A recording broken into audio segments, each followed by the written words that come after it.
Hi అండి, అందరికీ నమస్కారం అండి. ఈరోజు నేను పెరుగు వంకాయ చేయబోతున్నానండి.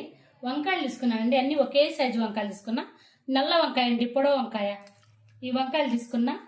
పెరుగు, ఉల్లిపాయలు, కొంచెం అల్లం తురుము పట్టి పెట్టానండి. ఎండుమిరపకాయలు, పచ్చిమిరపకాయలు, రుచికి తగ్గట్టు పచ్చిమిరపకాయలు అండి. నేను ఒక 6-7 కాయలు కట్ చేసి పెట్టుకున్నానండి.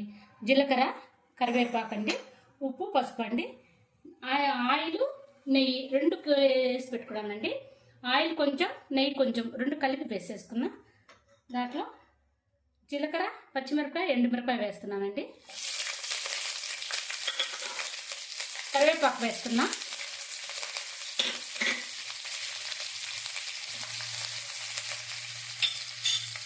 వంకాయలండి, మనం 4 బత్తాలు కట్ చేసి పెట్టుకున్న ఉప్పు నీళ్ళల్లో ఆ వంకాయలు వేస్తున్నానండి.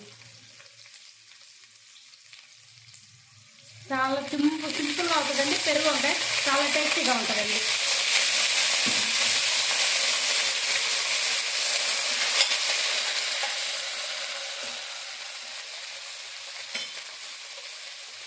పసుపు అండి,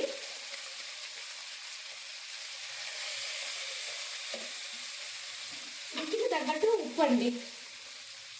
పెరుగుకి వంకాయకి రెండింటికి సరిపడా ఉప్పు. వంకాయని కొద్దిసేపు మగ్గనిద్దామండి నూనెలో. వంకాయ నూనెతో మగ్గిన తర్వాత అండి ఒక 1/2 గ్లాసు నీళ్లు పోసానండి. వంకాయ తొందరగా మగ్గిద్ది, అందరికీ తెలిసిందేనండి. తొందరగా మగ్గిపోయింది. ఇంకొంచెం నీళ్లు ఇనికిపోయిన తర్వాత మనం ఉల్లిపాయ పెరుగు వేసుకుందామండి. ఇదిగోండి, కాస్త ఉన్నాయి చూడండి నీళ్లు, అవి ఉంటే సరిపోతాయండి. ఉల్లిపాయలు వేసేస్తున్నా.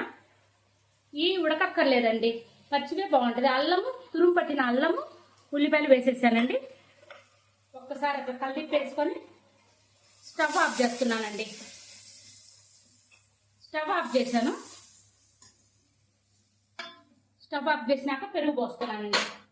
ఒక 1/2 లీటర్ పాలతో తోడు పెట్టిన పెరుగు అండి. బాగా ఇట్లా స్పూన్తో గిలపెట్టుకున్నా. కొత్తిమీర వేసానండి. స్టవ్ ఆఫ్ చేసుకున్న తర్వాతనే పెరుగు పోసుకోవాలండి. ఇది చాలా బాగుంటుందండి పెరుగు వంకాయ. నేను లాంగ్ వీడియో కూడా చేశానండి. చాలా మంది బాగా చూసారండి లాంగ్ వీడియో కూడా. షార్ట్ వీడియో అడుగుతుంటే మళ్ళీ షార్ట్ వీడియో చేస్తున్నానండి. ఇదిగోండి, ఇంతేనండి, అయిపోయింది. అన్నం లేకి చాలా బాగుంటుందండి. ఒక్కసారి ట్రై చేసి చూడండి. ఇక చూడండి ఎంత బాగా కుదిరిందో. చాలా టేస్టీగా చాలా బాగుంటుందండి. నచ్చితే మాత్రం లైక్ చేయండి.